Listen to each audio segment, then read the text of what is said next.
தொழிலில் அல்லது சொந்த வாழ்க்கையில் ஒரு ரிஜெக்ஷன், ஃபெயிலியர், மறுப்பு வேண்டாம் அப்படின்னு சிலர் சொல்கிறாங்க. அந்த மாதிரி ஒரு சூழ்நிலை எக்ஸலண்ட்டான விஷயம்னு தொடர்ச்சியாக நம்ம பார்த்துட்ருக்கோம். இது 5வது பகுதி. மற்ற பகுதி எல்லாமே நம்ம சேனலில் இருக்குது. சேனலை சப்ஸ்கிரைப் பண்ணாதவங்க சப்ஸ்கிரைப் பண்ணிக்கோங்க, கமெண்ட் பண்ணுங்கள், லைக் பண்ணுங்கள்.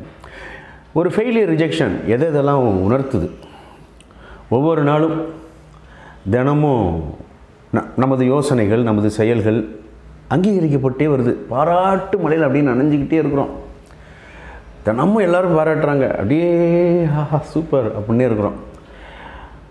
அதை என்ஜாய் பண்ணிக்கிட்டே இருந்தோம்னா கம்ஃபர்ட் ஜோனுக்குள்ளே, சொகுசான வாழ்க்கைக்குள்ளே நம்மளை நாமளே புதைச்சிட்டு நம்மளுடைய புதிய சிந்தனை, புதிய மாற்றங்கள் அதையெல்லாம் உருவாக்காத சாதாரணமான மனிதராக மாறிவிட வாய்ப்பு உள்ளது.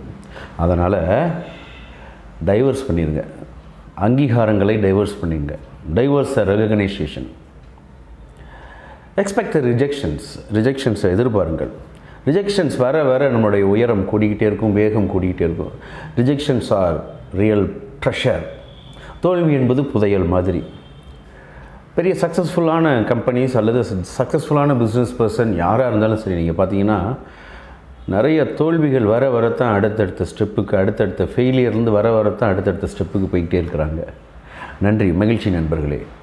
உங்கள் நண்பன் ஆல்ஃபா சின்னராஜா. வாழ்த்துக்கள்.